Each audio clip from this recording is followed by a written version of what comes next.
Si ndio? Wewe una adui bana. Pale nyumbani. Hebu kuna wengine hawakuwepo jana wakati tunashuhudia kwa kifupi.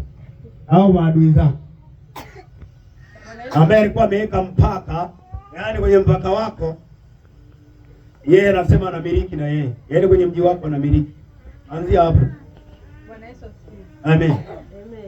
Mimi namshukuru Mungu tangu nimekanyaga katika madhabahu hii. Ameifungua nyumba yangu. Amen. Mimi nilikuwa na hofu. Yaani hapo tunapokaa hiyo eneo tumeuziwa na huyo bibi. Lakini yule bibi katuuzia katika mwili. Katika roho ile eneo bado analimiliki. Bado analimiliki, bado ni la kwake. Ulikuwa wapi? Ulikuwa wapi? Basi sasa mfano kama hivi mvua inanyesha, sisi tulikuwa hatuna uhuru wa kukinga maji kwa letu. Wakati ile nyumba yake ni kubwa inafaa nne ambapo anaweza kukinga maji. Lakini akingi kwake anakuja kukinga kwetu. Na sisi tukiona kaeka ndoo, hatuna nguvu ya kumwambia toa ndoo. Akitaka kuchoma takataka zake anakuja kuchomea karibu na dirisha letu. Amen. Lakini namshukuru Mungu tangu tumekanyaga mahali hapa. Tunaona Mungu kwa njia tofauti. Piga makofi mengi na vigelegele. Pale ambapo alikuwa anachoma takataka zake, yeye mwenyewe akasema weka mpaka, mimi sitaki kufika huko. Na alipokuwa anachota maji, sasa wakati baada ya mtumishi kumuelezea ile akawa ameomba, akakata. Sasa baadaye akaja kunijaribu tena. Akaja kuweka ndoo zake. Yaani alipiga mweleka hapo chini. Mpaka mguu akawa hawezi kutembea. Piga makofi mengi na vigelegele. Weka makofi mengi na vigelegele. Wakati natoka ananiuliza, "Sasa wewe mwana, mbona umebebelea na mizigo?" Nikamwambia, "Wewe mzigo uliona hapa mzigo gani?" "Hamna, naona mizigo." Nikamwambia, "Sasa ndio nimeje kubeba." Sasa mzigo gani ulikuwa umebeba? Ndio nikamuuliza, "Wewe umeona mzigo gani uliobeba hapa?" Kwa hiyo maana huu mzigo yeye alishajua umebeba mzigo.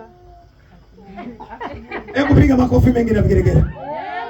Yaani yeye anaondoka na familia yake anauliza umebeba mzigo. Kumbuka hata kwenye ujauzito waliona kabla ya wewe. Hebu sema hiyo ilikuwaje? Yaani mimi wakati namlea na mtoto mdogo ana miaka 3. Yule mtoto nilimbebea. Mimi sikuwa na hili wala lile kama na ujauzito. Ndio. Sasa wakati natoka barabarani narudi nyumbani. Tuko pale karibu na nyumba yake, mwanae ananiambia, "Yaani wewe, huyo mtoto umembebelea hivyo, kuna kitu unakificha Yaani hicho kitu kama kuharibika kishaharibika." Baada ya hapo lakini ule ujasiri wa kusema eti ni kwa nini kaniambia hivi niendelee kumwambia nikawa si. Kama huyo. Ikapita. Mwingine tena ananiambia, "Wewe," akaniita, nikamwambia mimi siji. Akaniambia, hicho kitu kama kimekaa nje ya mfuko kimekaa." Hapo kwa kidogo pakaanza kunishtua. Nikamwambia mume wangu akaniambia hili swala lipo katika roho. Lakini huyu mandhari amekuja katika mwili na sisi tuende naye hivi. Basi ukaamua nini baada ya alipokuwa anakuambia kile kitu kimekaa nje ya mfuko?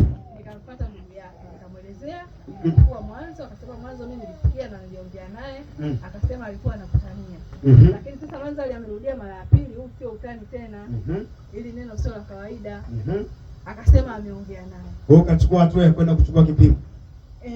Nikapima. Kwenda kupima kweli. Una ujauzito? Lakini wewe ulikuwa hujui. Na wala yeye hujamwambia. Lakini yeye ameshajua. Na leo umebeba mzigo, anakwambia umebeba? Tuwafanyaje hao watu? Wapigwe. Tuwafanyaje hao watu? Sema tuwapige kwa jina la Yesu. Sema tuwapige kwa jina la Yesu. Lakini yeye anataka wasife, si ndio? Tuwapige lakini wasife. Pigie Bwana makofi mengi na vigelegele. Pigie Bwana makofi mengi na vigelegele. Mungu akubariki, nenda kakae. Tutashughulikia.